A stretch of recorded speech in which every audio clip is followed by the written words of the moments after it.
Baik, terima kasih. Selamat malam dan salam hangat untuk seluruh Bapak Ibu guru hebat dari berbagai daerah di Indonesia.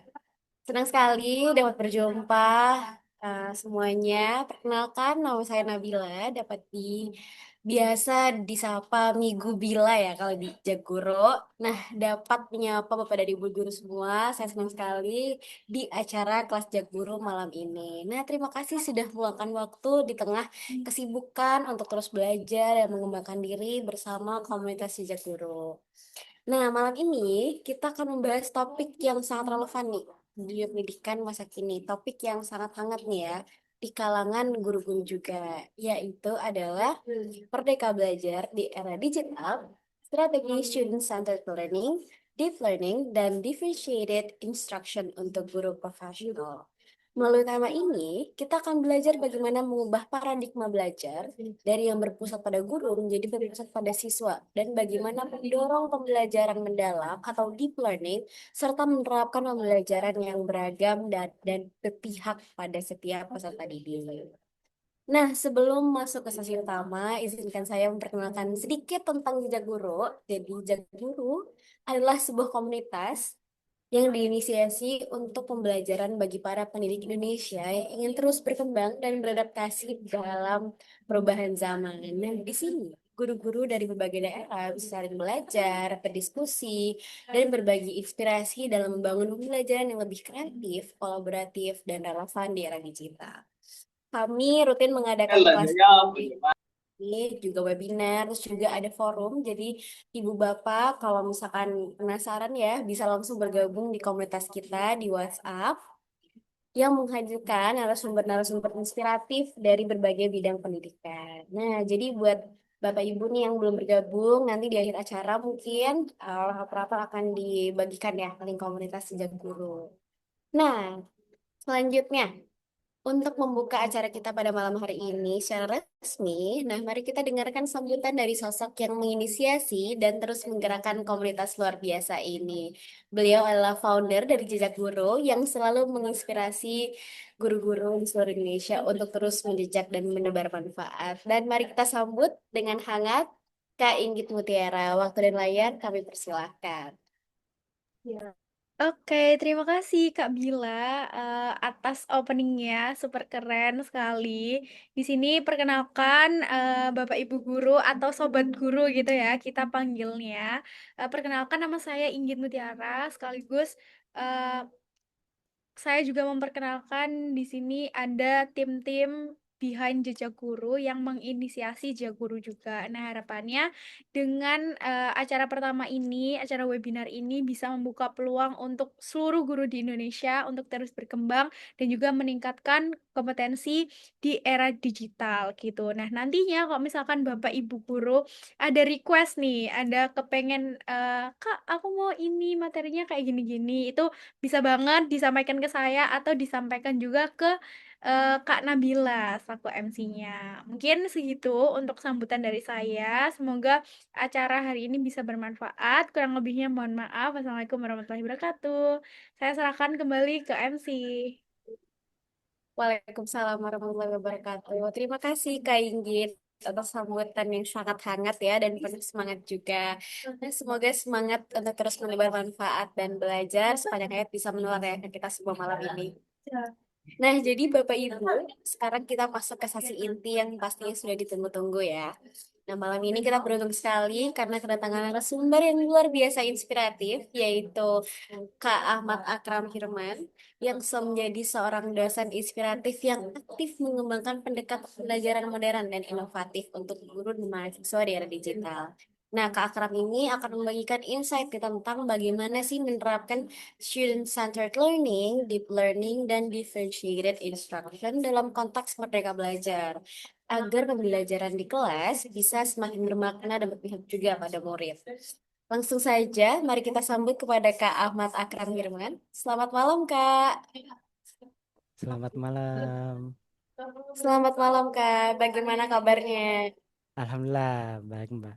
Alhamdulillah baik ya. Sudah siap untuk membagi insight bersama Jejak Guru malam ini? Harus siap dong, masa enggak? Oke, ini udah kelihatan ya semangatnya. Baik, tanpa berlama-lama lagi, waktu dan layar kami persilahkan. Ya. Oke, saya izin share screen-nya. Kalau gitu. Oh ya Kak, mohon izin. Oh ya. Sebelumnya nih, Oh, eh, pergi. sebelumnya kita ingin memperlihatkan nih eh, ini jejak-jejak yang sudah ditinggalkan nih oleh Kak Akram Hirman. Mungkin ada yang belum Oh. kenalan ya. Oh Jadi mungkin iya, pada lupa ya. operator ada yang mungkin mau memperlihatkan nih sedikit seluk-beluk dan latar belakang dari Kak Kak Akram nih. Oh ya, lupa ya. Kan Kak, kita kalau tidak salam kenal kan tidak bagus juga kan. Saya lupa. Oke, jadi perkenalkan ya, nama saya Ahmad Akram Irman. Saya biasa dipanggil Akram, yang dimana eh, saya di ini yang berasal dari vokasi ya satunya dan S2-nya Alhamdulillah eh, di UNER, yaitu jurusan akuntansi S2-nya. Dan Alhamdulillah juga dapat beasiswa unggulan di tahun 2023 pada lalunya di S2-nya. Dan saya juga ini menjadi dosen. Alhamdulillah ada dua saya tempati. Yang pertama itu dosen tetap di Sekolah Tinggi Ilmu Ekonomi Pelita Buana, dan itu saya alhamdulillah dapat dua mata kuliah yang saya ajarkan, dan saya juga menerapkan pembelajaran yang secara modern, apalagi sekarang kan era digital kan, jadi mana saya juga adalah dosen Gen Z. Jadi harus sesama Gen Z ini bagaimana cara memperlakukan beliau untuk dalam hal mengajar. Jadi saya mengajar di situ ada dua mata kuliah, walaupun di CV itu satu. Yang pertama di akuntansi manajemen dan satunya pengantar akuntansi. Dan selanjutnya juga saya mengajar di Unismu, yaitu Universitas Muhammadiyah Makassar. Dan di situ saya mengajar sebagai dosen pajak itu sendiri. Dan untuk apakah saya pernah menjadi di ini, saya pernah mengurus mengurus itu yaitu di mentoring akuntansi, yang dimana waktu itu ada beberapa SMK yang tidak paham, saya ajari secara privat dan menggunakan metode-metode secara era digital waktu saat itu. Sebelum saya fokus untuk melanjutkan skripsi waktu saat itu. Dan itu juga saya fokuskan kepada mahasiswa juga. Jadi mahasiswa sama siswa-siswa SMK saya buat secara kelas privat dan sesuai dengan pemahaman mereka atau pada era zaman sekarang dalam hal pembelajarannya. Begitu sih sampai sekarang untuk background dari saya sendiri. Baik, wah keren sekali ya untuk background dari Kak Akram sendiri, sangat menginspirasi. Dan by the way, kita juga satu alma mater dari Universitas Erlangga. Mungkin saya angkatan ini ya 23, jadi mungkin masih banyak belajar ya dengan Kak Baik, Akram. Baik, nah tanpa berlama-lama lagi, mungkin kita bisa masuk ke sesi materi ya Kak ya. betul sekali. Nah, dari kakaknya ini mohon izin, mungkin mau share sendiri atau mau dibantu operator kita? Mungkin kalau bisa operator silakan, tapi kalau memang dari sini juga gak apa-apa. Jadi, Baik, siap. Ini mungkin operator boleh membantu ya untuk share screen ya.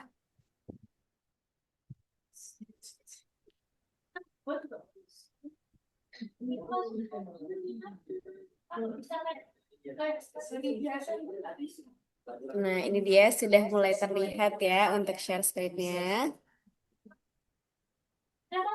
oh ya, udah kelihatan ya. Oke, jadi saya mulai ya. Oke, Assalamualaikum warahmatullahi wabarakatuh. Waalaikumsalam warahmatullahi wabarakatuh. Oke, jadi untuk materi kali ini kita akan menjelaskan tentang sesuai dengan tema ya, yaitu Merdeka Belajar di Era Digital, Strategi Student Center atau biasanya disingkat SCL, Deep Learning dan Differential Instruction untuk guru profesional. Gitu nama saya, dan gelar ada gelar non akademik dan akademik itu sendiri. Setara KMA, catatan SMP. Oke, jadi tadi backgroundnya saya sudah jelaskan. Ada tiga, yang mana saya dosen tetap di Sekolah Tinggi Ilmu Ekonomi ST Pelita Buana, dosen luar biasa di Universitas Muhammadiyah Makassar, dan sebagai mentoring kelas di akuntansi waktu saya menjadi S1 dan mengajar SMK maupun mahasiswa itu sendiri. Oke, lanjut. Oke, jadi pendahuluan ya. Kita lihat bahwa era zaman sekarang ini pembelajaran abad ke-21 ya, menghadapi tantangan besar dengan perubahan karakter siswa yang lebih kritis, mandiri, dan lebih peka terhadap teknologi. Yang paling simpel gini, mungkin dari sekarang itu pada era sekarang di SMA itu di mana handphone adalah sebuah kewajiban sekarang. Bukan lagi yang dulu kita bahwa tidak ada handphone kita bisa enjoy dan semacamnya. Itu menjadi hal yang wajib dan itu harus berbasis Android. Bahkan sekarang ada iPhone yang perkembangan ini menjadi suatu yang itu pesat pada zamannya. Dan karakter siswa juga itu lebih kritis dan lebih mandiri terhadap dalam hal mencari informasi melalui YouTube, TikTok, IG dan semacamnya. Makanya dari hal ini mendorong pentingnya kreativitas dalam pengajaran dan penggunaan teknologi sebagai alat pembelajaran.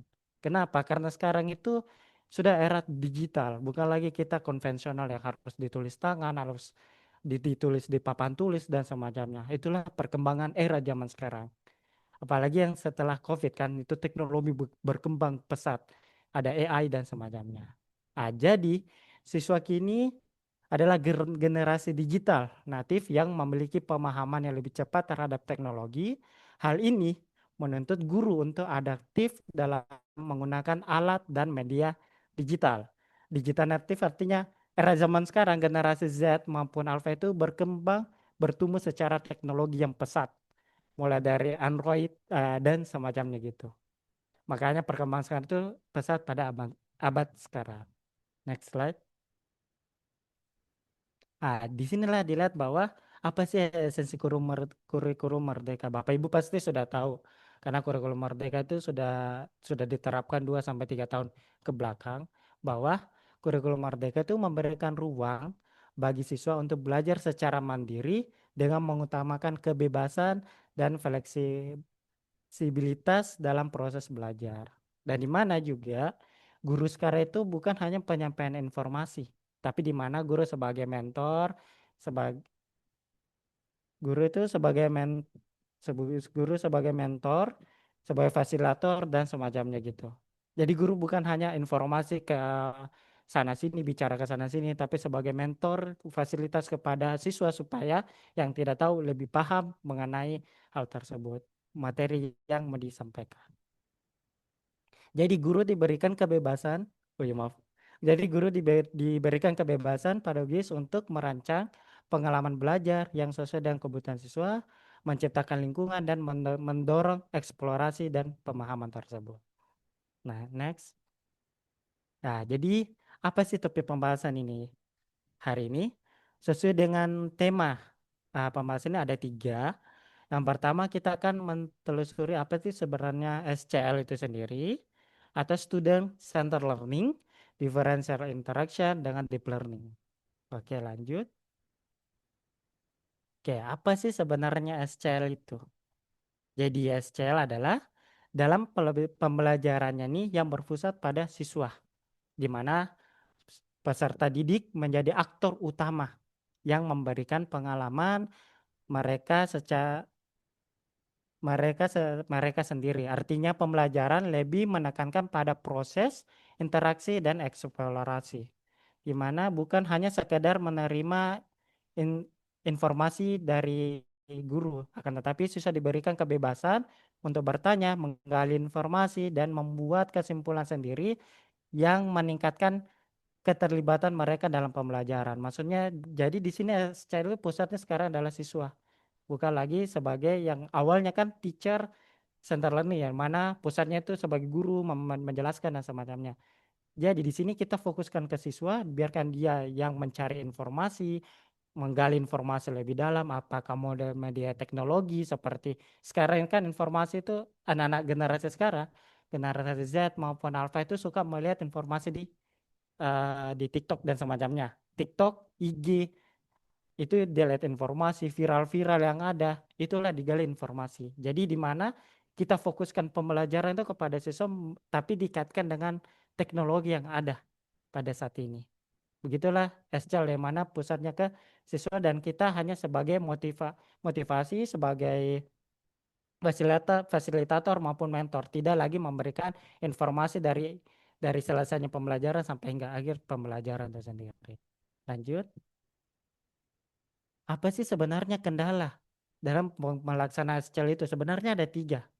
Nah, jadi pertama itu keterbatasan waktu untuk penyesuaian pembelajaran, di mana meskipun pembelajaran berbasis siswa memerlukan waktu yang lebih banyak, jadwal pembelajaran yang lebih ketat yang menjadi suatu hambatan. Kenapa? Karena kita ini mengajar di siswa itu kan 2 jam nih. Dan di mana pembelajaran ini contohnya kita akan memberikan diskusi yang lebih ringan. 30 menit lah, 30 menit dengan diskusi. Setelah diskusi, siswa itu dikasih penjelasan, dikasih suatu dia berdiskusi dan membicarakan hasil tersebut kepada gurunya. Itu bisa memakan waktu 20 sampai 30 menit. Itu sudah 1 jam loh. Belum lagi kita menjelaskan secara lebih singkat mengenai kalau sudah hasil diskusi hal tersebut itu bisa memakan waktu. Makanya dengan SCL ini kendalanya yang pertama itu keterbatasan waktu untuk penyelesaian pembelajaran yang lebih singkat dan lebih efisien. Lanjut, di mana perbedaan motivasi, maaf ada 3. Jadi perbedaan motivasi dan ketertarikan. Jadi di mana di sini ada siswa lebih tertarik pada materi yang relevan dengan minat mereka. Maksudnya di sini guru dapat menerapkan pendekatan berbasis proyek yang memungkinkan siswa memilih topik yang menarik bagi mereka sehingga lebih mudah mengingat materi dan kehidupan sehari-hari. Dan itu kenyataan yang saya hadapi, saya sebagai dosen juga untuk mengajari siswa generasi Z, bahwa kalau kita membicarakan hal yang tidak sesuai kehidupan sehari-hari, dia kan bosan.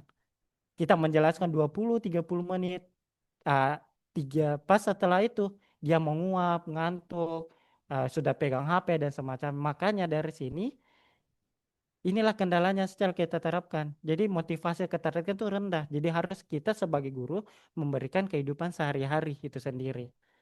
Dan yang poin ketiga itu keterlibatan yang rendah pada beberapa siswa. Maksudnya di sini siswa generasi ini terbiasa dengan hiburan cepat dan cenderung kurang fokus saat pembelajaran dan tidak interaktif. Makanya di sini kita gunakanlah teknologi. Setelah kita memberikan materi dan semacamnya, kita adakan games yang sederhana, yang mudah dipahami dan sesuai dengan materi kita supaya fokusnya itu kembali. Karena anak generasi sekarang itu kalau kita mengajar 30 menit berbicara, 20 menit akan datang, pasti akan bosan, lupa, dan sudah fokusnya kemana, mau pulang lah, mau makan, ke kantin dan semacamnya. Gitu. Lanjut, apa sih solusinya yang diterapkan? Jadi solusinya itu seperti kita memberikan diskusi kelompok kecil-kecilan dan flipped classroom. Maksudnya itu materi bisa dikasih kepada ke mahasiswa, dan mana siswa tersebut bisa mencari informasi tersebut. Setelah itu akan bertanya kepada guru bagaimana sih ini, apa yang harus dijawab oleh materi tersebut. Contohnya mungkin karena saya bidangnya akuntansi, dia bisa cari apa sih itu laporan keuangan di anak SMK, dijelaskanlah, oh saya laporan keuangan begini-begini. Apa itu laba rugi? Jadi nanti siswa SMK akan bertanya lebih dalam mengenai laporan keuangan tersebut, dan juga memberikan kesempatan bagi siswa untuk lebih aktif terlibat. Jadi bukan lagi pasif, di mana lebih terlibat kepada siswa tersebut. Pendekatan berbasis proyek memungkinkan siswa untuk memilih topik yang sesuai keinginan dengan minatnya mereka sehingga meningkatkan motivasi dan keterlibatan tersebut. Oke, next slide. Ini salah satunya, maaf ya, untuk Bapak Ibu guru, karena saya adalah dosen akuntansi dan juga waktu itu saya mengajar akuntansi, jadi saya relevan kepada akuntansi sendiri.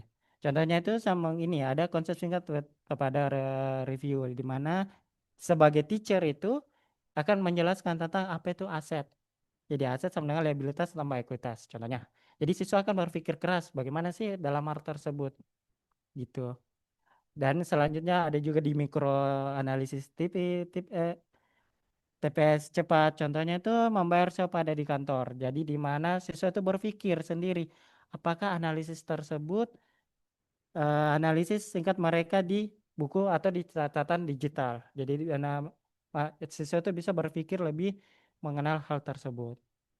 Dan macam lagi ada mengenai 6 tersebut. Dan terakhir itu kita bisa adakan games yang sederhana seperti Kahoot dan semacam kita masukkan penjelasan tentang laporan keuangan, tentang laba rugi dan semacamnya. Ini juga bisa diterapkan kepada guru-guru yang mata pelajaran lain dari hal konsep tersebut di mana diadakanlah ini seperti mungkin matematika aljabar, bagaimana perhitungan aljabar dan semacamnya, di mana siswa tersebut memahami secepat bagaimana sih aljabar itu perhitungannya dan semacamnya. Setelah itu diadakanlah diskusi. Setelah diadakan diskusi, dibuatlah kelompok di mana tuh siswa akan memahami, oh aljabar beginilah. Ada perdebatan nih antara antara siswa dan lainnya. Dan disitulah aktifnya sebagai siswa, setelah aktif siswa untuk memberikan asumsi tersebut, disinilah munculnya sebagai guru sebagai memberikan motivasi. Ternyata aljabar begini loh perhitungannya, beginilah rumusnya dan semacamnya. Di mana siswa dulu aktif, setelah itu barulah guru untuk menerangkan jawaban sesuai dengan pemahaman guru tersebut. Oke, next slide.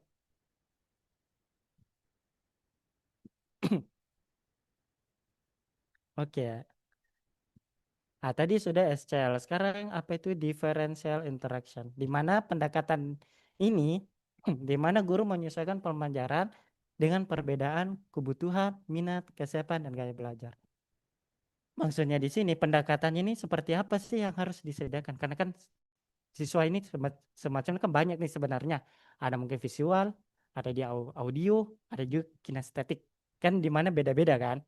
Ada juga di bawah guru juga nih harus memiliki bagaimana persiapan dia dalam hal mengajar karena ada 3 tingkatan juga. Apakah dia yang siswa ini butuh perhatian khusus karena dia mungkin lebih rendah dalam hal memahami pembelajaran, ada yang sedang dan ada yang tampil.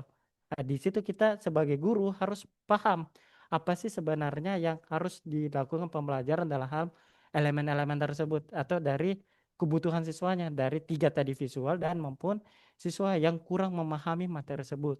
Pendekatannya seperti apa? Jadi bisa dilihat guru dapat melakukan diferensial pada berbagai elemen pembelajaran seperti konten, materi apa yang mau disajikan dalam hal tersebut, proses, cara siswa belajarnya bagaimana. Oh ya, oke. Dan produknya itu seperti apa? Oke, next slide. Apa sih kendala yang dihadapi oleh guru pada zaman sekarang? Dilihat dari generasi Z dan generasi Alpha itu sendiri. Yang pertama itu keragaman kebutuhan belajar. Yang dimana di kelas yang heterogen, yang beraneka ragam itu bahwa ada siswa yang memiliki kemampuan belajar yang tinggi, ada juga membentukkan pendekatan lebih mendalam dan terstruktur. Dan ini saya juga pengalaman dari mengajar sebagai dosen, salah satunya yang saya alami, saya melihat bahwa oh mahasiswa ini butuh nih pendekatan yang lebih khusus karena dia tidak paham akuntansi karena dia berasal dari SMA contohnya. Tapi ada yang satu dia paham tentang akuntansi karena memang dari SMK. Bagaimana caranya pendekatan tersebut dalam satu kelas dengan waktu yang singkat? Itulah kendalanya kita menggunakan differential interaction, di mana kita harus berpikir nih supaya sama-sama guru tersebut paham mengenal hal tersebut. Pembelajarannya harus sedemikian rupa supaya semua itu adil dan sama rata dalam hal pemahaman siswa tersebut. Itu yang menjadi kendala waktu saya juga mengajar, waktu dulu saya sebagai membuat privat kecil-kecilan.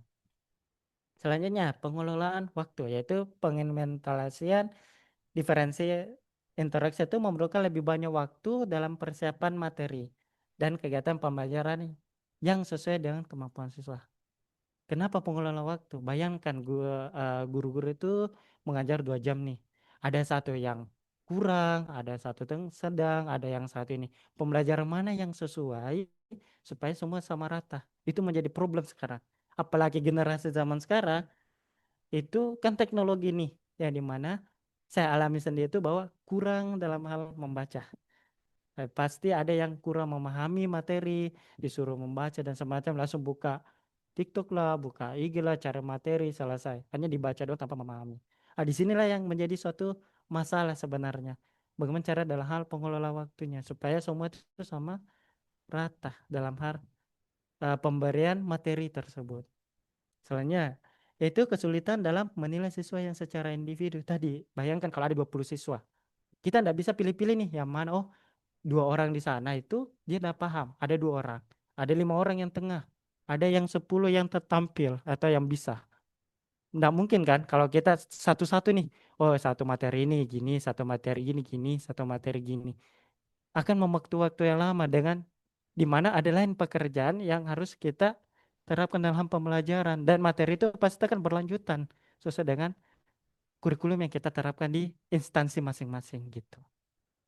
Solusinya bagaimana? Jadi saya di sini ada yaitu beberapa solusi yaitu seperti melihat dari sesuai tadi yaitu konten belajarnya bagaimana, ada proses belajarnya seperti apa, dan produk belajarnya seperti apa. Mungkin Ibu Bapak Ibu bisa melihat yang pertama itu konten pembelajaran. Jadi konten pembelajaran secara keseluruhan itu guru dapat memberikan materi yang berbeda berdasarkan tingkat pemahaman siswanya. Untuk siswanya lebih cepat memahami, guru dapat memberikan materi yang lebih kompleks atau materi tambahan. Sementara bagi siswa yang membutuhkan bantuan lebih banyak, guru dapat menyelesaikan penyelesaian tambahan atau sumber daya yang lebih sederhana.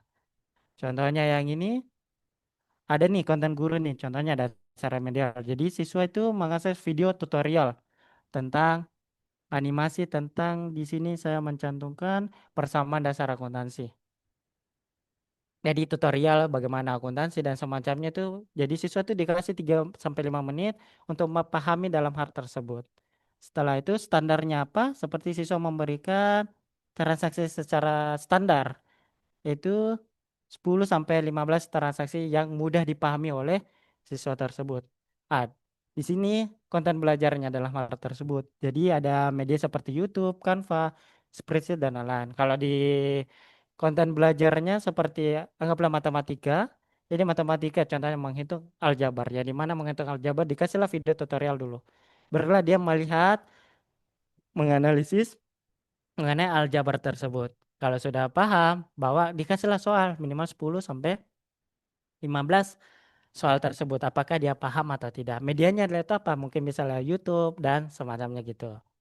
Proses belajarnya apa? Jadi kalau sesuai dengan slide saya, yang pertama aktivitas satu itu speed dating akuntansi, yaitu siswa berpasangan dan bergantian pasangan setiap 3 menit. Jadi setiap kita buat grup berpasangan, ya di mana grup tersebut akan saling melempar apa sih sebenarnya itu akun, apa sebenarnya itu laba dan semacamnya.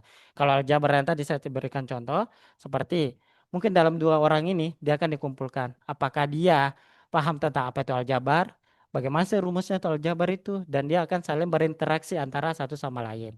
Itu aktivitas pertama. Yang kedua yaitu jurnal challenge digital, yaitu siswa memecahkan soal jurnal platform online itu seperti kuisis. Setelah itu mungkin ada beberapa yang bisa dikasih kuisis, Kahoot dan semacamnya yang platform yang digunakan untuk media pembelajaran. Aktivitas 3 yaitu setelah itu baru dianalisis laporan tersebut. Untuk proses produk pembelajarannya itu ada kita bisa pilih 3 yaitu kreatif visual. Itu siswa membuat interaksi yang menjelaskan 5 kategori akun neraca sesuai. Jadi ada 5 akun di mana bisa dijelaskan bahwa oh ini akun apa dan semacamnya, akun piutang, akun utang dan semacamnya. Kalau naratif jadi pilihan B itu bisa merekam video tutorial singkat. Jadi setelah itu kita siswa itu akan membuat sebuah konten di mana konten itu video yang 3 menit atau sampai 5 menit yang paham tentang akuntansi salah satu contohnya. Atau kalau di aljabar emang cara menghitung yaitu tutorial dalam menghitung aljabar itu sendiri. Apalagi zaman sekarang kan sedikit-sedikit TikTok atau semacamnya. Bisa salah satunya itu kita bisa adakan apalagi saya generasi Z sekarang itu kan sekarang ini ada namanya eh, konten kreator yang mengenai velocity. Jadi adakan gerak-gerak dan ada nanti angkanya bahwa A tambah B tambah Z atau semacamnya sambil kita peradakan. Contohnya mungkin dari begini seperti velocity dan semacamnya dan munculnya angka tersebut. Karena itulah yang menarik sekarang ke generasi Alpha dan generasi Z, di mana kita sebagai dibuatkan konten itu di velocity tapi ada makna di dalamnya gitu. Karena generasi sekarang itu suka banget yang hal-hal begituan, apalagi TikTok. Selanjutnya itu data logi seperti siswa melengkapi sesuai latihan jurnal, spreadsheet, dan semacamnya. Itulah yang bisa saya berikan solusi. Selanjutnya, oke, deep learning. Jadi deep learning sudah tahu bahwa pemahaman secara mendalam. Jadi ini nih mengarahkan pada kemampuan siswa untuk menghubungkan informasi baru dengan pengetahuan yang sudah ada dan mengaplikasikan dalam suatu situasi yang berbeda. Maksudnya ini jadi apa pemahaman yang mendalam. Jadi salah satunya apa itu sebenarnya aljabar, apa sebenarnya itu kalau gravitasi dan semacamnya. Informasi itu bisa diambil dari guru, beberapa informasi dari media dan semacamnya dan itu bisa diaplikasikan sehari-hari. Contohnya anggaplah kan waktu zaman dulu itu kita gratifikasi gravitasi yaitu apel jatuh kan. Kalau zaman sekarang kan bisa sebagai contoh sebagai ada batu kita lempar atau batu kita jatuhkan ke ketinggian itu di gravitasi itu contohnya. Itu jadi pengaplikasinya dalam keseharian sehari-hari karena generasi sekarang tuh suka banget dalam hal kehidupan sehari-hari. Next slide. Jadi pembelajaran mendalam itu ada beberapa lingkaran. Yang pertama itu ada di pembelajaran mendalam, bisa lihat di slide saya. Ada pembelajaran, ada penalaran, kritis, kolaborasi, kesehatan, dan komunikasi itu sendiri. Ada juga setelah itu kita akan bermakna dan kesadaran dan mengaplikasikan dan semacamnya. Jadi di mana dilihat dimensi profil lulusan. Di mana dimensi profil lulusan ini kelulusan sebagai siswa itu yang akan dicapai seperti ketakwaan, kewarganegaraan, kreativitas, dan penalaran kritis mengenai hal tersebut. Setelah itu, prinsip pembelajarannya seperti apa dalam lapisan kedua. Itu prinsip pembelajaran merupakan dasar karakteristik pembelajaran yang mendalam, yaitu berkesadaran, bermakna, dan mengembirakan itu sendiri. Dan yang selanjutnya pengalaman pembelajaran yaitu pengalaman belajar sebagai proses dialami peserta didik dalam pembelajaran yaitu memahami, mengaplikasi dan merefleksi hal tersebut. Jadi kalau sudah dalam definisi, jadi pengalaman pembelajaran ini seperti kehidupan sehari-hari itu bagaimana, aktivitas kehidupan sehari-hari itu bagaimana dalam hal menerapkan pembelajaran atau deep learning dalam hal kita aplikasikan kepada siswa tersebut. Selanjutnya itu kerangka pembelajaran. Jadi setelah itu dari warna hijau kita tuh kerangka pembelajarannya seperti apa? Seperti menyusun dan pembelajaran, praktek pedagogis, kementerian pembelajaran, lingkungan pembelajaran, dan pemanfaatan digital. Setelah dari itu kita bisa susun pembelajarannya seperti apa? Mau ke apa kerangka digital atau lingkungan kehidupan sehari-hari atau pembelajaran yang sesuai dengan kerjasama mitra tersebut. Jadi inilah beberapa lingkup dari deep learning itu sendiri. Next slide. Dan pasti juga ada kendalanya. Kan tadi kan ada tiga nih, kita mau laksanakan masing-masing. Yang salah satu dan satunya. Apa sih kendalanya yang melaksanakan deep learning? Saya yang merasakan sebagai generasi Z bahwa kurangnya refleksi dan pemikiran kritis. Kalau kita mengasah deep learning. Kenapa? Siswa generasi Z atau dan Alpha itu sering terpapar informasi instan melalui media sosial. Seringkali kesulitan dalam melakukan refleksi mendalam atau berpikir kritis tentang materi pembelajaran. Salah satu contohnya, yang dimana banyaknya hoax informasi yang ada di TikTok, IG, dan semacamnya. Nah, zaman sekarang itu informasinya bukan lagi melalui buku, melalui membaca artikel atau semacamnya, tapi melalui informasi TikTok. Dia scroll, ada nih informasi. Oh ternyata, anggaplah kalau kita kencing atau kita membuat ada hoax-hoax tertentu, Itu bisa langsung dicerna. Contohnya kemarin saya dapat informasi bahwa mie instan itu kalau airnya digunakan akan menghasilkan kanker. Dan itu apabila terjerap sama siswa pasti itu akan, oh ini enggak bagus nih kalau airnya dalam mie soto. Dia akan memahami tersebut bahwa harus airnya dibuang. Ternyata ditelusuri dalam mendalam bahwa harus digunakan air tersebut, kan disitulah kandungan-kandungan di dalamnya yang bermanfaat bagi tubuh. Tapi kalau secara generasi Z maupun Alpha itu hanya lihat di TikTok dan itu sudah memahami bahwa oh ini 100% hal tersebut. Jadi dia tidak memikir kritis bagaimana sih apakah dia hoax atau tidak hoax dalam hal dalam mengambil informasi tersebut yang terjadi di lapangan. Dan itu saya juga rasakan sebagai generasi Z salah satunya, dan saya rasakan juga mengajar sebagai dosen. Selanjutnya tantangan dalam membelajar, motivasi pembelajaran mendalam. Jadi siswa generasi ini terbiasa hiburan cepat, konsumsi ringan, mereka seringkali tidak tertarik untuk mendalami materi yang lebih kompleks. Jadi yang lebih instan saja, yang mudah dia pahami, tapi dia tidak lebih dalam lagi. Contohnya mungkin dalam hal pembuatan laporan lah contohnya. Di mana laporan tersebut kan harus diteliti lagi apakah ini sesuai dengan biaya atau tidak. Generasi Z itu hanya dibuat laporan, selesailah, sudah dikumpul, ini adalah laba dan ruginya. Itu tidak dia teliti lagi mengenai hal tersebut. Itu yang menjadi permasalahan yang terjadi apa kita mulai deep learning pada generasi zaman sekarang. Selanjutnya kayak itu keterbatasan keterampilan berpikir kritis dan kreativitas. Jadi siswa yang terbiasa informasi disajikan secara langsung dan tidak perlu mencari atau menganalisis sumber lain.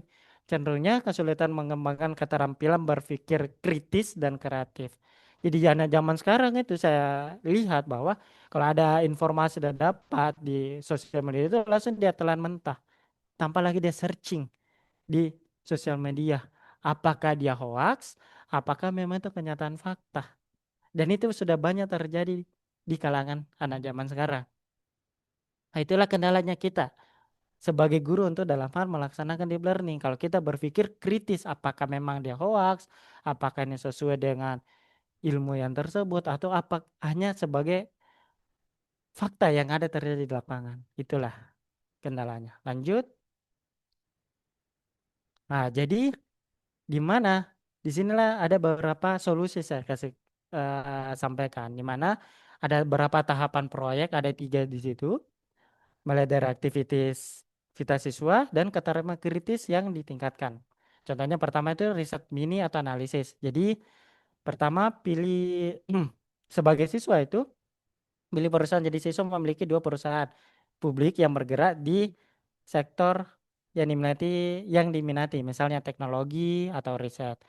Jadi dia akan meriset tentang perusahaan tersebut, mengenai sektor tersebut. Keterampilan yang diharapkan jadi analisis sumber, seperti siswa harus menyaring data financial year bukan dari buku teks. Jadi dia bukan hanya buku teks saja, tapi melihat secara nyata bahwa perusahaan tersebut dibandingkan teknologi, khususnya dalam hal laporan keuangan gitu. Jadi dia bisa mengambil informasi dari beberapa sumber, bukan hanya di buku teks yang ada disampaikan oleh guru maupun dan semacamnya. Lanjut, jadi permodelan atau sintetis. Jadi skenarionya seperti apa? Jadi siswa memodelkan satu skenario seperti bagaimana jika pada satu perusahaan yang dipilih. Contohnya, apakah perusahaan ini mengalami penurunan yaitu 20%, kenaikan laba 20% dan semacamnya.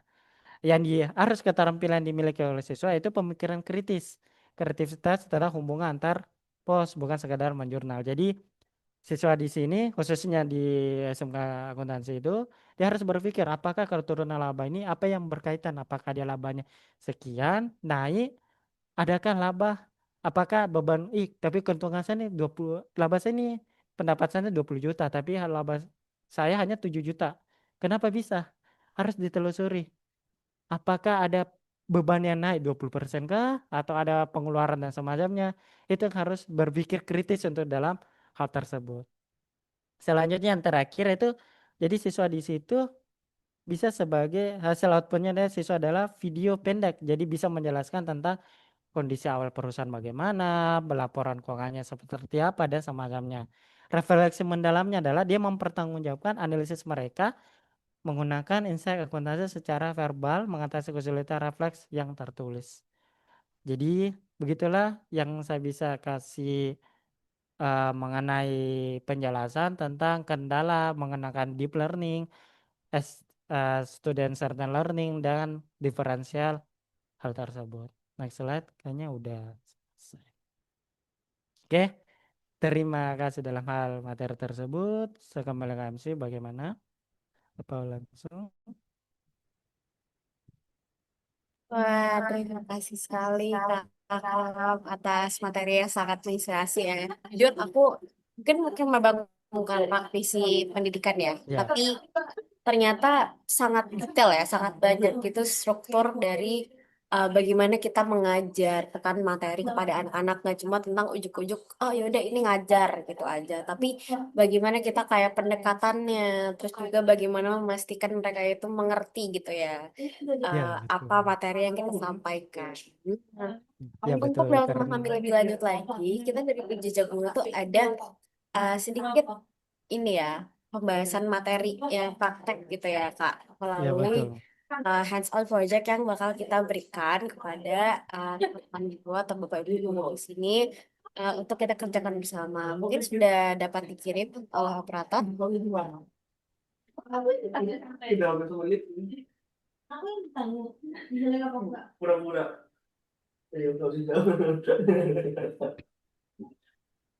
Nah, nanti di sini kita bakal bersama-sama nih untuk melihat nih kayak semacam ini study case dan juga kayak hands-on experience yang bakal kita dapatkan ketika nanti kita sudah belajar materi ini tadi, kita sudah belajar materi, kita sudah belajar apa itu deep learning, apa itu student centered learning, dan juga differentiated instruction. Dan ternyata apa ya, ternyata saya juga meskipun saya sudah lulus ya SD, SMP, SMA, tapi oh, ternyata pendekatan yang guru saya ajarkan itu nggak cuma simpel itu ya ternyata.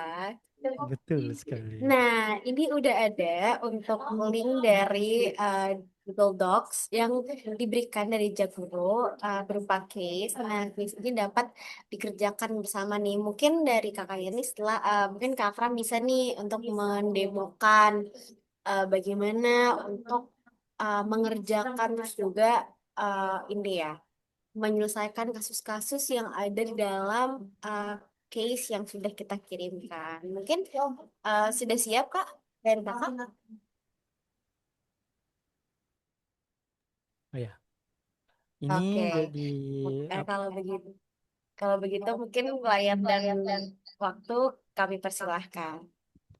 jadi saya langsung mendemokan ya untuk menyelesaikan hal tersebut ya. Oke, saya buka Google Docs-nya dulu.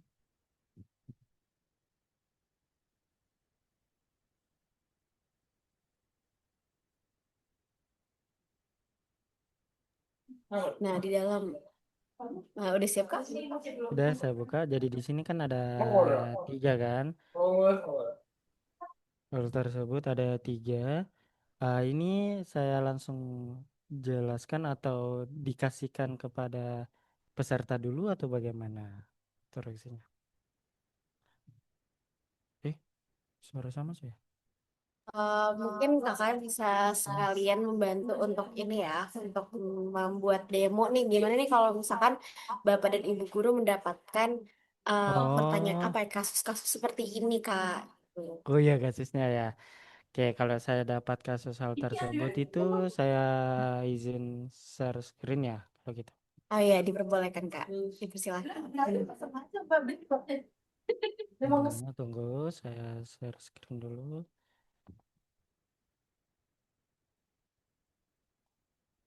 Eh, maaf. Tunggu ya, tunggu. Ada problem di ini. Kalau dapat kasus gini, saya itu lebih sering menggunakan AI sebenarnya kalau dapat ya kasusnya hal tersebut. Jadi salah satunya itu tunggu, aku juga bingung nih. AI-nya agak ini sama kok Word-nya nggak sinkron. Oh, pantasan. Nggak dapat. Maaf ya, maaf, maaf saya. Ah, tidak apa-apa Kak, tidak apa-apa. Karena saya satukan ini ceritanya.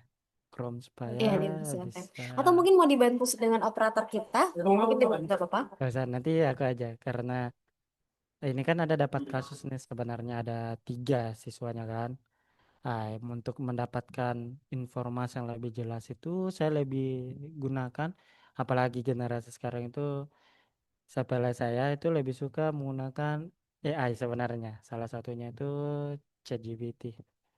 Kenapa ChatGPT? Karena lebih simpel dan lebih mudah. Apalagi sekarang kan, kalau saya menggunakan AI lain tuh sebenarnya mudah, tapi ada beberapa yang guru-guru tuh nggak paham karena lebih fleksibel kepada AI dalam menggunakan masalah tersebut. Oke, saya share screen dan kelihatan.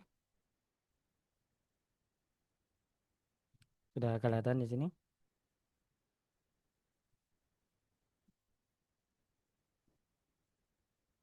Sudah kelihatan ya share screen saya. Sudah Kak. Oke, jadi saya itu ini kan ada soal nih sebenarnya. Tujuan, metode, dan sebenarnya ada 3. Saya analisis dulu bahwa ada 3 siswa di sini. Yang pertama itu ada siswa A itu Nina, itu memiliki kemampuan akademik tinggi dan memahami konsep dan semacamnya. Selanjutnya ada minatnya, profil belajarnya dia itu visual dan minat itu sangat tertinggi dan semacamnya. Ah, ada yang di mana siswa B itu Raka, yaitu kesiapannya belajar itu cukup memahami materi dasar dan semacamnya. Ada minat menyukai kegiatan musik, dia itu lebih ke visual, maaf audio, dan dia menyukai kegiatan musik dan bernyanyi. Dan siswa C itu kita lihat guru-guru bahwa ada siswanya bahwa dia itu siswa C itu bernama Siti, di mana kesiapan belajar itu masih memerlukan bimbingan belajar dalam untuk memahami konsep materi dan penggunaan teknologi, di mana ada profil belajarnya dan semacamnya. Ah, di sini kan kalau kita sebagai guru ini harus kita pilih nih sebenarnya yang mana sih sesuai dengan dari 3 masalah ini yang terjadi di kelas. Nah mungkin kan kalau kita analisis per satu-satu dan semacamnya. Ada nih 3 siswa kita di kelas. Di mana siswa tersebut kita harus pilih mulai dari konten pembelajarannya bagaimana, opsi pembelajaran dan semacamnya. Ini yang terjadi di lapangan. Anggaplah.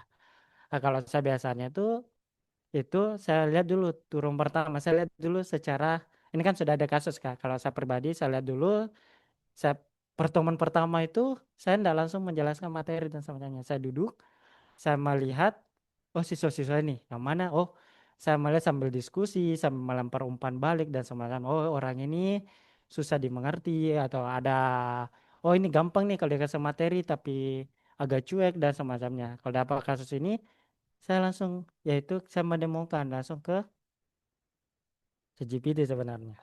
Contoh ya, udah kelihatan. Jadi ChatGPT akan pakai kasus yang sama. Sambil kontak paste dulu. Jadi yang masalah yang tersebut saya langsung kontak paste untuk bagaimana sih menggunakan AI supaya supaya pekerjaan kita cepat nih sebenarnya. Dan lagi harus berpikir dan semacamnya. Baru setelah itu kan sesuai pertanyaan kan. Nah, kita bisa kasih keterangan di bawah. Contohnya.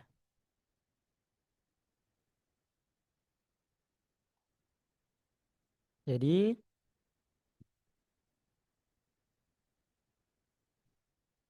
maaf. Nah, berikan saya jawaban secara detail, detail, secara detail. Berikan saya jawaban secara detail mengenai pertanyaan di atas, di atas tersebut. Setelah itu saya enter. Di sini akan muncul beberapa pertanyaan yang sesuai dengan kita minta. Nah, kita lihat. Ini mungkin menggunakan AI. Jadi kita bisa tahu bahwa oh dari nilai A itu bisa dari topik pembelajaran. Kita lihat ya. Jadi untuk siswa itu konten dari pembuatan desain. Contohnya itu konten seni budaya lah. Yaitu mengenai desain grafis dan pembuatan konten digital. Nah, semacamnya. Untuk A itu kontennya itu pembuatan desain grafis. Mungkin guru-guru bisa melihat bahwa Bapak Ibu media pembelajarannya apa. Jadi Untuk yang tadi yang dia visual itu lebih ke arah ke diadakan video yang bisa dilihat langsung dan bisa dia desain dalam hal pembelajarannya. Jadi untuk Raka ini kontennya dan semacamnya, untuk Siti Siswa semacam dan ada beberapa. Ini kan seni budaya kan ceritanya. Kak, bagaimana ya? Bagaimana ya Pak kalau tapi saya hanya untuk mata kuliah contohnya mata kuliah contohnya untuk pelajaran matematika. Matematika sulit nih sebenarnya diadakan ada yang visual, ada yang visual, ada apa ya visual, ada tadi yang kinestetik dan semacamnya, ada yang kurang cukup aktif dalam pembelajaran dan semacamnya sesuai dengan tiga hal tersebut. Anda dari sinilah kita bisa identifikasi. Jadi kita tulis lagi kembali bahwa berikan ah, apabila dari pertanyaan tersebut saya mau saya menginginkan mata pelajaran matematika matematika matematika khususnya pelajaran aljabar. Contoh ya aljabar, berikan solusi mengenai dari tiga pertanyaan di atas. Karena dari tiga pertanyaan itu, nah, jadi kita bisa telusuri bahwa ini jenjang pendidikan SMA kelas dan mata pelajaran. Di sinilah bisa kita lihat kontennya apa sih sebenarnya kalau untuk yang siswa A yang tadi. Sebuah personalir satu variabel dan menggunakan grafis aplikasi digital. Dan dia kan visual nih. Jadi media pembelajaran tuh bisa sebagai desain grafis, pembelajaran interaktif, penulisan visual dan semacamnya. Untuk Raka siswa B mata kuliah dan semacamnya. Terus siswa C juga bisa mungkin dilihat bahwa inilah gunanya menggunakan aplikasi AI. Jadi kita bisa tahu bahwa siswa tersebut apakah sesuai minat bakat dalam pembelajaran kita dan sesuai dengan pembelajaran yang kita sampaikan kepada siswa tersebut supaya tidak lagi miss yang dimana kita bisa setarakan pembelajaran tersebut gitu Bapak Ibu. Contohnya kita ini kasus ini kan. Ah, contoh kasus saya mengambil di kasus dosen contohnya. Di mana kan pertama nih saya duduk. Saya ada kasus, ini contohnya salah satu kasus, saya memberikan kasus yang berupa. Kasus yang berupa, saya melihat, oh ini ada 9 nih mahasiswa saya. 9 mahasiswa atau 9 siswa saya lah. Di mana saya lihat di kelas itu ada 3 yang aktif. Ada 3 yang enggak, ada 3 yang kurang lah aktif dan semacamnya. Bagaimana saya untuk menerapkan pembelajaran tersebut? Itu bisa kita tanyakan di AI juga sebenarnya. Jadi lebih simple dan sebenarnya bisa AI yang lain, tapi ChatGPT yang lebih familiar ke kita. Contohnya ya, berikan saya konsep pembelajaran yang sesuai dengan dengan anggaplah mata pelajaran akuntansi. Saya pembelajar karena saya dosen akuntansi, pengantar akuntansi, akan tetapi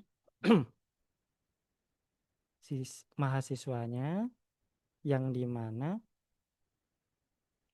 ada kurang aktif di kelas. Di kelas tetapi mempunyai semangat belajar. Nah, tadi, dari tiga konsep pembelajaran, contohnya tadi saya buka PPT dulu. Jadi mana konsep pembelajaran kan ada 3 tuh, yaitu Student Center Learning atau SCL, Student SCL, saya ambilkan ke differential infraction dengan dan deep learning. Berikan saya materi yang sesuai. Berikan saya yang beri dari opsi di atas konsep pembelajaran yang sesuai apa dan berikan alasan yang jelas. Alasan yang secara detail. Contohnya ya, saya memberikan ini. Jadi itu sudah bisa langsung. Contohnya nih, pengantaran. Jadi yang disesuaikan di sini, di mana yang paling sesuai adalah differential interaction. Kenapa bisa? Alasan utamanya itu mengkonfirmasi kebutuhan individu mahasiswa. Contohnya, bisa dilihat dari ChatGPT sendiri. Itu mengedepankan pendekatan yang sesuai dengan kemampuan minat dan gaya belajar mahasiswa itu bagaimana. Differential, jadi kita bisa bagi-bagi. Oh, ini kan kurang nih. Mungkin ada yang sesuai minat bakatnya sekian dan semacamnya. Baru lanjut pemilihan materi yang bervariasi. Jadi mahasiswa kurang aktif cenderung merasa kesulitan dalam mengikuti pembelajaran kaku dan seragamnya. Dimungkinkan pelajar untuk menyediakan materi yang berbagai format seperti video, artikel, kuis, dan semacamnya.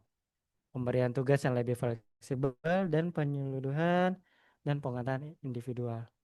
Yang paling susah adalah differential interaction. Tapi kalau mau lihat perbandingan SCL itu juga bisa dan deep learning.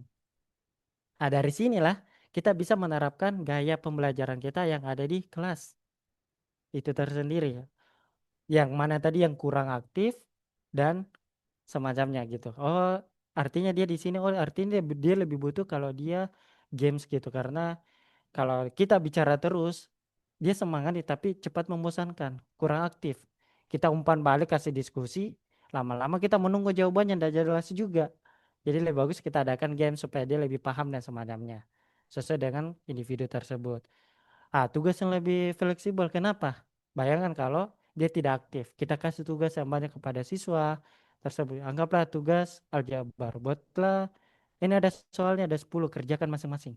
Setelah kerja masing besoknya, kita mau, kan ada evaluasi nih, cerita siswa ditanya, oh apa jawabannya nih, apa jawab, tapi hanya karena diam, malu dan semacamnya. Jadi tugas tersebut jadi hal sia-sia. Ngapain kita berikan tugas tersebut kalau tidak sesuai? Setiap penyuluhan pengetahuan individu dan semacamnya. Jadi untuk Bapak Guru itu bisa kita menggunakan AI adalah hal pembuatan konsep pembelajaran kita. Jadi lebih simpel dan lebih mudah untuk kita hadapkan. Itu bisa kita terapkan semua. Jadi kita bisa kasih kriterianya apapun. Contohnya tadi kita kan kurang aktif. Ada nih 10 orang nih yang mana kurang, dia aktif banget dalam kelas. Tetapi dia gampang membosankan, yang mana yang sesuai. Kita tanyakan AI, ternyata AI itu menggunakan SCL. Kenapa? Contohnya SCL karena SCL ya kita adakan diskusi, karena dia kurang semangat dalam pembelajaran dan diadakan berapa diskusi. Setelah itu kita adakan evaluasi gitu. Jadi ada dengan AI ini kita bisa tahu bahwa semua yang kita konsep pembelajaran itu kita bisa pilih salah satunya. Gitu. Kalau saya sendiri ya, saya sudah terapkan di beberapa satu mata kuliah. Saya sebagai contoh di realita nyata saya, ada nih kelas 9, ada nih kelas 1 sama Sugi, dia 9. Yang mana saya tidak langsung materi, saya duduk dulu, dia melihat situasi, saya umpan balik dan semacamnya. Ternyata orang kelas ini gampang membosankan dan semacamnya. Bagaimana cara saya memutar otak supaya ini enak nih, gampang dimasuki pembelajaran.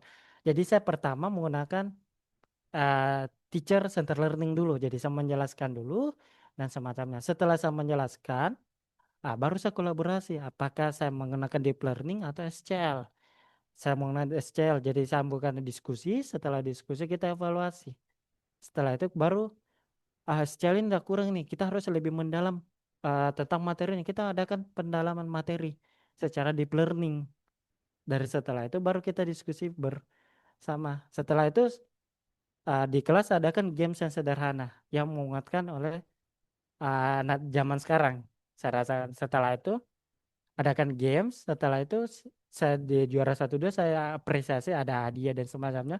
Juara terakhir saya adakan hukuman. Hukuman itu sesuai hukuman zaman sekarang yang dia suka itu contohnya menerapkan velocity atau TikTok dan semacamnya diupload di IG-nya, konsekannya di mana dia menjadi have fun dan juga tidak tertekan dalam hukuman tersebut.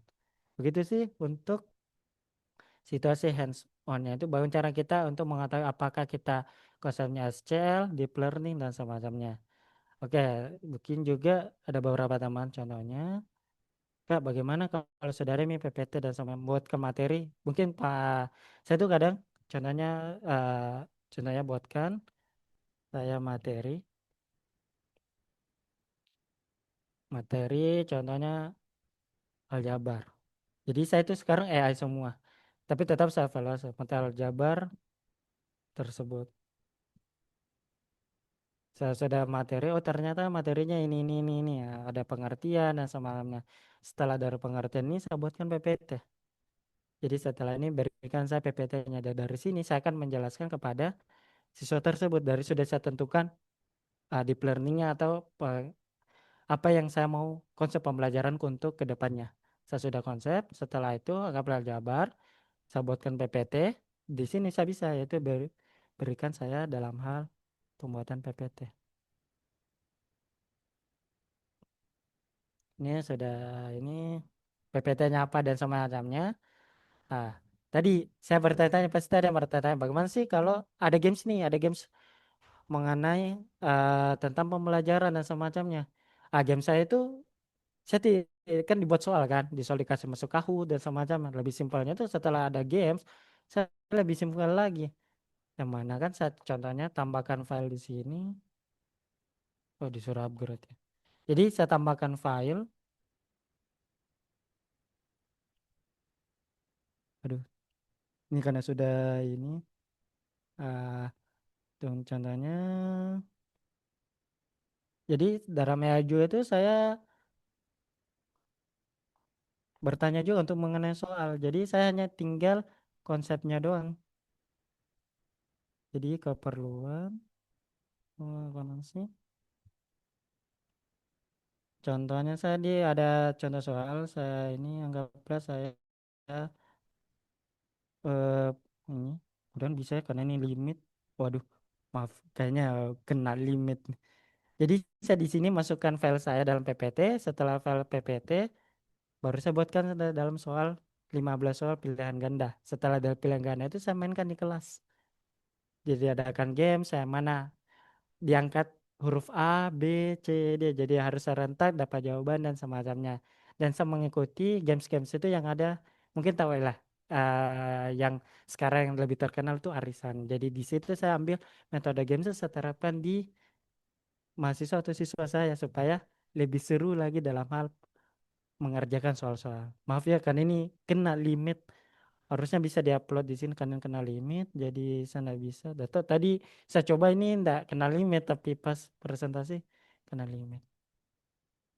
Oke, mungkin dari situ saya tadi mengenai AI apa sih metode pembelajaran, setelah itu baru saya buatkan materi saya mengenai AI sambil saya cari informasi yang lainnya, setelah itu buat soal saya menggunakan AI juga. Jadi sekarang AI dan AI. Jadi cara mengoptimalisasi dengan AI tersebut. Jadi supaya kita tugas kita jadi ringan gitu. Kalau kita semua berpikir apa semacam lagi tugas lain sebagai guru kan. Bayang kalau tiga mata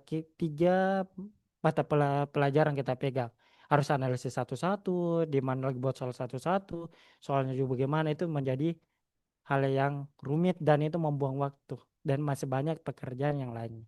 Itu aja sih untuk cara menggunakan AI dalam hal pembelajaran saya sampai sekarang. Baik, terima kasih Kak Krab atas tips dan triknya ya. Sungguh ternyata ini ya, kita tuh tidak perlu takut sebenarnya sih terhadap AI. Karena justru AI itu yang mempermudah gitu ya. Kayak part-part yang memang mungkin memakan banyak waktu, tapi ternyata dapat dikerjakan dalam waktu yang sangat singkat ya Kak. Terutama dalam bentuk proses dalam membuat gimana sih metode pembelajaran yang cocok nih untuk anak murid kita seperti itu ya.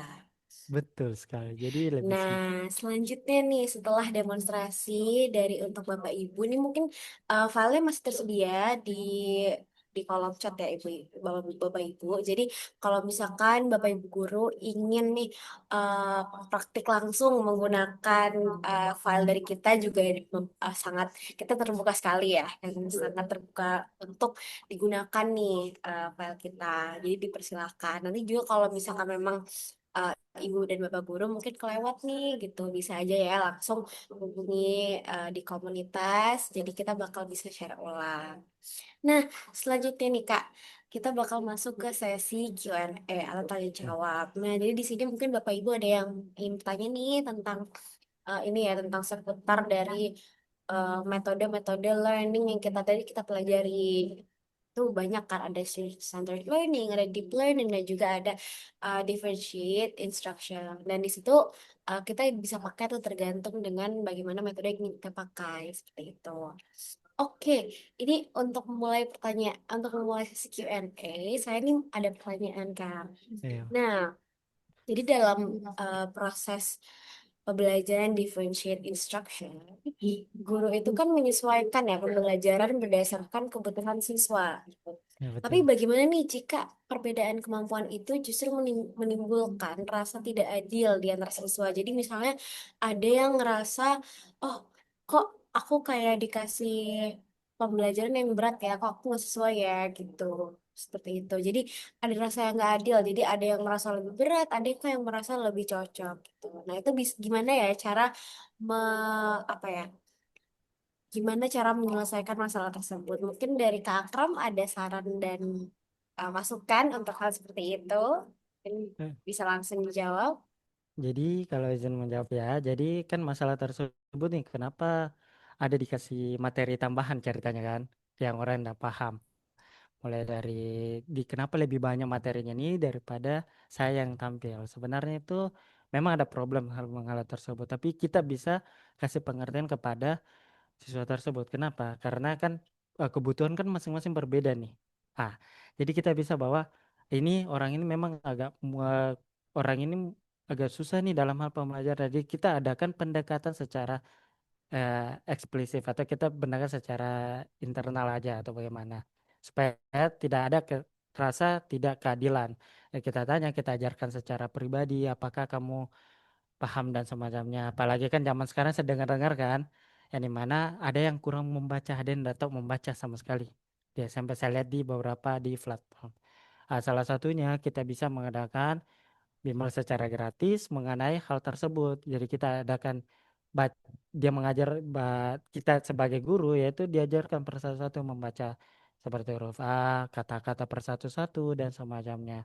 Apakah itu menjadi adil bagi yang lain? Ya, menurut aku sih adil aja karena kita mengajarkan secara eksplisit tapi itu secara diam menurut maksudnya tidak telah secara publik supaya terasa dirinya bahwa ih aku terlalu tertekan loh begini loh semacamnya atau yang lain kenapa dia lebih diperhatikan saya enggak nih kan ada begitu kan iri hati dan semacamnya itu yang harus ditekan ke bawah semua ada porsinya masing-masing tapi kalau saya pribadi saya dekatkan kepada beliau atau siswa saya atau mahasiswa saya dan saya ajarkan secara eksplisit secara mendalam mengenai ilmu tersebut dan saya latih-latih terus kalau yang sudah paham dan semacam tinggal saya kulit lagi dan evaluasi mengenai materi saya supaya sampai menyampaikan secara paham untuk keseluruhan. Begitu sih kalau saya.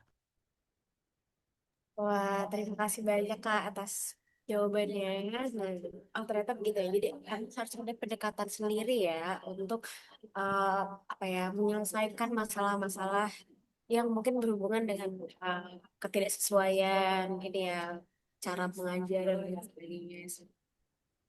Betul. Baik, selanjutnya mungkin dari Bapak Ibu ada yang mau ditanyakan mengenai seputar konten kita hari ini atau tema kita hari ini. Tidak perlu malu, mungkin bisa langsung on mic dengan mengaktifkan fitur raise hand. Nah, ini sudah ada dari Ibu kita Eliza dari SMA 2 Makassar.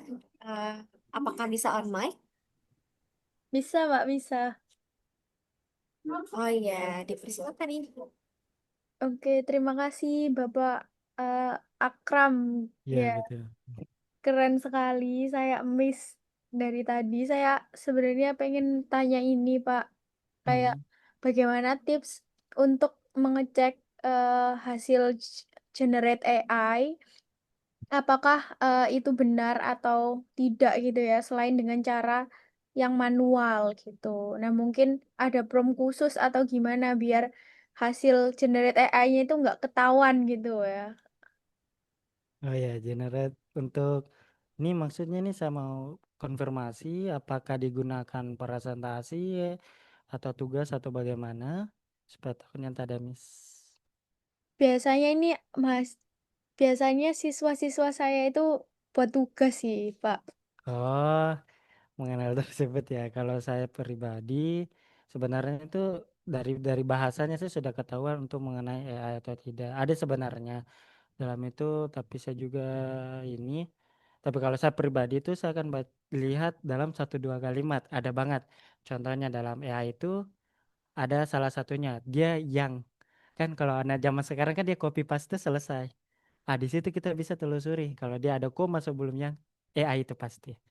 Yang kedua, ah itu AI zaman sekarang walaupun kita udah pakai prompt ya, kita bisa lihat secara ini aja. Dia itu jawabannya kan copy paste kan. Dia tidak melihat di mana contohnya anggaplah akuntansi pengantar akuntansi titik dua penjelasannya dalam pengantar akuntansi. Ah itu pasti sudah AI. Karena jarang yang buat uh, Google dan semacam itu menggunakan titik dua. Nah, itu yang bisa sebagai AI. Ya di mana juga dari bahasanya. Bahasanya yang terlalu formal. Kalau kita buat tugas dan semacamnya itu memang bisa diparafrase untuk bahasanya, tapi itu terlalu formal banget. Nah, itu bisa kita tandai mengenai AI tersebut. Itu aja sih kalau saya mau meriksa juga kadang begitu. Saya lihat sekilas, oh ini AI ini karena dari bahasa titik koma yang kita bisa tanda itu sudah kentara banget sebenarnya mengenai pengguna AI. Ada sih sebenarnya tapi saya juga agak lupa nanti saya kirim kepada ini. Karena lebih menggunakan saya lebih suka lihat langsung tag dapat oh AI langsung saya tandai. Bagaimana apa sudah jelas? Jelas, Pak Akram, terima kasih. Baik, terima kasih Kak Akram dan Ibu Gita atas pertanyaannya. Nah, itu ternyata gitu ya. Sebenarnya kita harus pintar-pintar juga kalau menggunakan AI ya. Karena sebenarnya AI itu di sisi lain sangat membantu dalam kehidupan kita, tapi di sisi lain juga kita tidak bisa kan terlalu pakai, terlalu bergantung ya. Ya Juga betul. kayak eh, kita juga tidak bisa kayak sepenuhnya juga menggunakan hasil kerja dari AI karena kan juga ada hal-hal yang mungkin memang perlu disesuaikan dan lain sebagainya seperti itu. Mungkin saya buka satu pertanyaan lagi untuk Bapak dan Ibu guru yang ingin bertanya. Dipersilakan mungkin jika berhalangan ya untuk on mic dan menyalakan fitur raise hand mungkin bisa untuk langsung nih. Oh ya, ini ada pertanyaan dari Kak Amanda. Dipersilakan Kak. Apakah bisa on mic?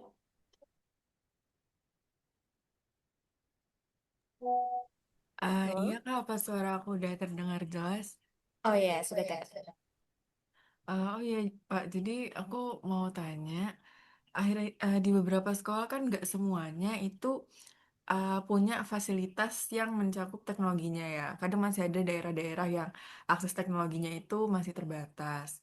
Nah, sedangkan tadi dari konsep-konsep yang udah dijelaskan itu kan kita mau gak mau sebagai guru bergantungnya pada pembelajaran digital ya sekarang. Nah, itu gimana cara kita sebagai guru itu bisa menerapkan pendekatan ini, digital ini ke siswa secara adil gitu.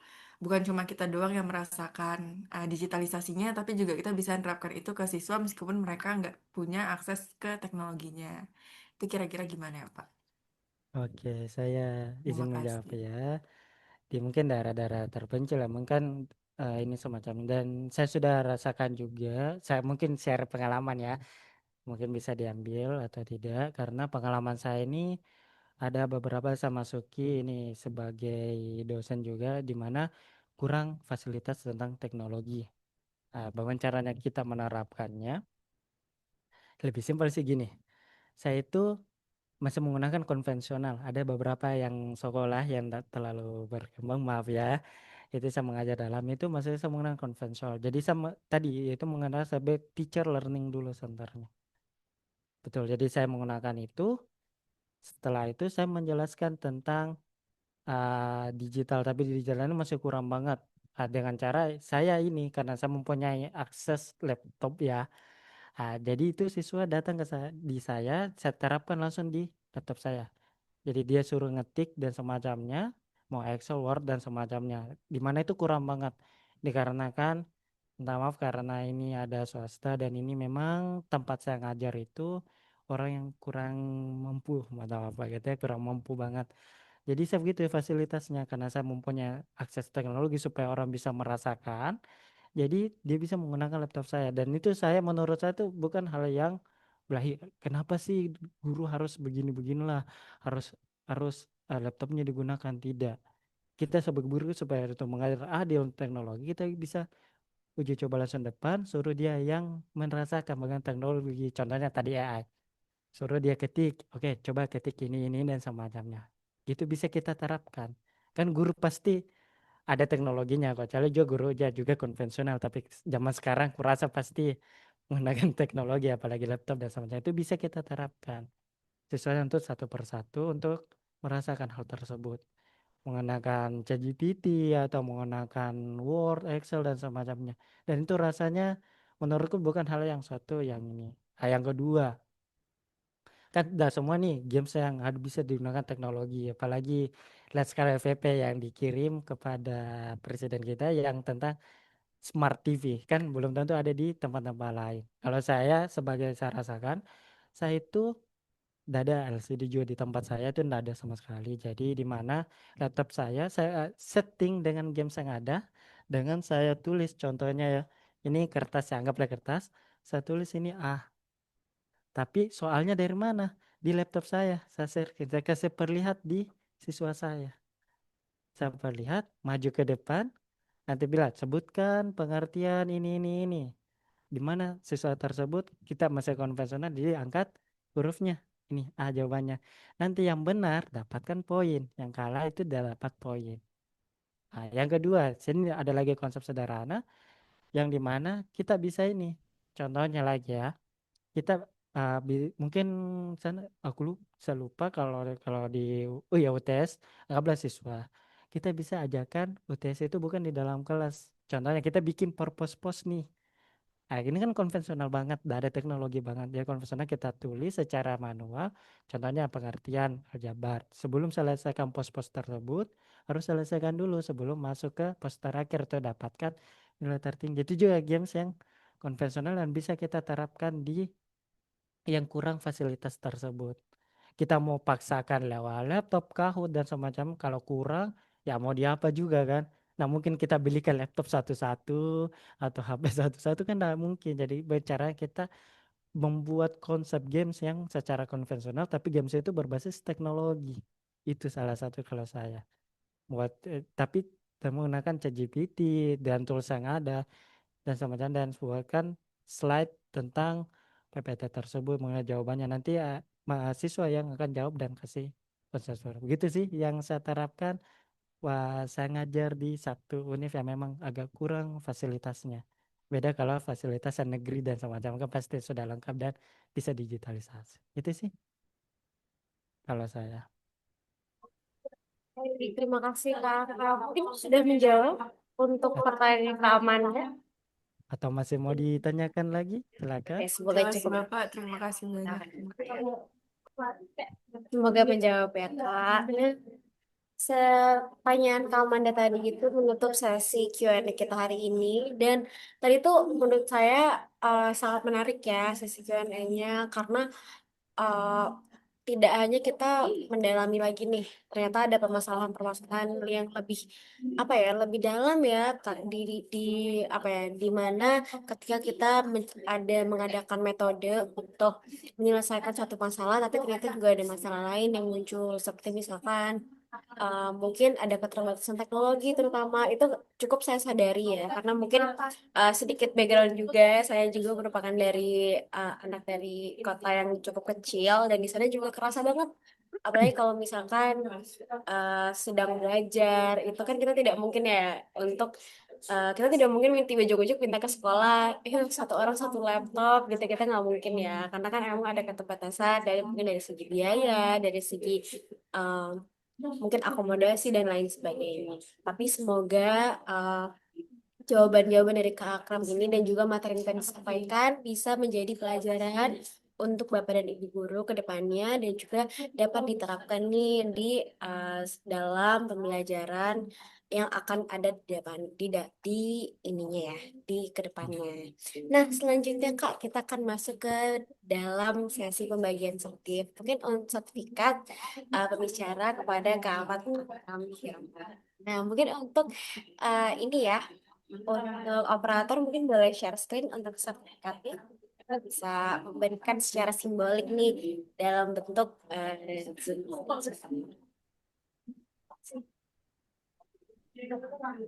Nah, penyerahannya ini akan diserahkan oleh founder kita sendiri yaitu Kak Inggit Mutiara. Jadi mungkin operator juga mungkin bisa langsung untuk mendokumentasikan penyerahan sertifikat secara simbolik. Nah, ini sudah terlihat. Nah, mungkin untuk operator, mungkin saya bantu hitung ya untuk dokumentasinya. Ini penyerahan sertifikatnya oleh KII. Ya. Baik, sudah siap ya untuk dokumentasinya. Saya hitung 1, 2, 3. Oke. Nah, terima kasih banyak atas kehadirannya hari ini untuk Kak Akram ya. Terima kasih banyak. Mungkin sebelum kita menutup sesi talk show kali ini ya, kita mungkin ingin mengadakan dokumentasi bersama nih dengan para peserta hari ini. Mungkin tidak banyak, tapi kita ingin tuh menjadikan ini sebagai kenang-kenangan ya. Untuk mungkin portfolio kakak dan kita juga ke depannya karena kan ini perdana ya di Jejak Guru nih kita juga baru saja merintis jadi mungkin Bapak dan Ibu guru bisa menyebarkan nih uh, bagaimana Jejak Guru ingin sekali membantu untuk guru-guru Indonesia semakin berkembang dan berbagi ilmu lah di komunitas kita. Gitu. Ini kepada operator saya bantu untuk hitung ya 1, 2, 3. Dan sudah cukup ya. Nah, baik, terima kasih untuk Kak Akram sekali lagi atas kesediaannya untuk menjadi materi kita pada malam hari ini. Dan juga saya ucapkan terima kasih untuk kepada Ibu Guru yang sudah meluangkan waktu untuk bersama dalam acara hari ini. Luar biasa sekali, malam ini penuh dengan insight dan refleksi penting untuk kita semua. Mungkin sebelum menutup, Kak Akram mungkin ada sepatah dan dua patah kata penutup untuk hari ini. Oh ya, jadi untuk kesepakatannya ini kita sebagai guru harus ya semangat dalam hal memberikan ilmu dan ilmu tersebut jangan capek untuk memberikan ilmu kepada orang lain karena ilmu itu akan ilmu kebaikan yang kita berikan orang lain akan kembali lagi kepada diri sendiri dan itu bukan dari orang orang itu tersebut berikan ilmu tapi orang lainnya yang akan memberikan kemanfaatan itu kepada diri sendiri. Itu aja. Baik, terima kasih Kak Akram. Sungguh sebuah insight ya. Terima kasih banyak atas kesediaannya menjadi pembicara pada hari ini dan terima kasih banyak juga kepada Bapak dan Ibu guru yang sudah meluangkan waktu untuk hari ini. Nah, mungkin di awal sesi kita sudah ini ya mengirim form feedback. Nah, Bapak dan Ibu guru bisa nih untuk dibantu mengisi. Mungkin ada yang mau request materi atau tema itu bisa banget. Dan jangan lupa untuk bergabung ya di komunitas kita di WhatsApp. Di WhatsApp Jejak Guru namanya Sahabat Guru Nasional. Dan di situ kita banyak banget aktivitasnya. Kita banyak sekali melakukan aktivitas seperti kemarin. Kita baru saja melakukan acara bincang sore dan kita juga baru saja melakukan acara webinar pada hari ini. Nah, semoga apa yang sudah disampaikan oleh Kak Akram hari ini bisa menjadi ilmu yang ini ya, bisa menjadi ilmu yang dapat kita gunakan untuk ke depannya terus. Nah, tibalah kita di penghujung acara malam ini. Terima kasih sebesar-besarnya kepada Kak Ahmad Akram Hirman dan atas ilmunya yang luar biasa, dan juga kepada Kak Inggit Mutiara atas sebagai founder di Jejak Guru, dan tentu saja apresiasi sebesar-besarnya untuk seluruh peserta Bapak Ibu yang sudah hadir dan antusias di awal sebelum hadir. Semoga sesi hari ini bisa menjadi langkah nyata bagi kita semua untuk terus menghidupkan semangat Merdeka Belajar di kelas masing-masing. Saya Nabila, pamit undur diri. Sampai jumpa di kelas dan kegiatan yang seperti ini di guru lainnya. Selamat malam, tetap semangat, dan jangan lupa guru hebat adalah guru yang tidak pernah berhenti belajar. Assalamualaikum warahmatullahi wabarakatuh. Terima kasih. Waalaikumsalam warahmatullahi wabarakatuh. Terima kasih, Kak.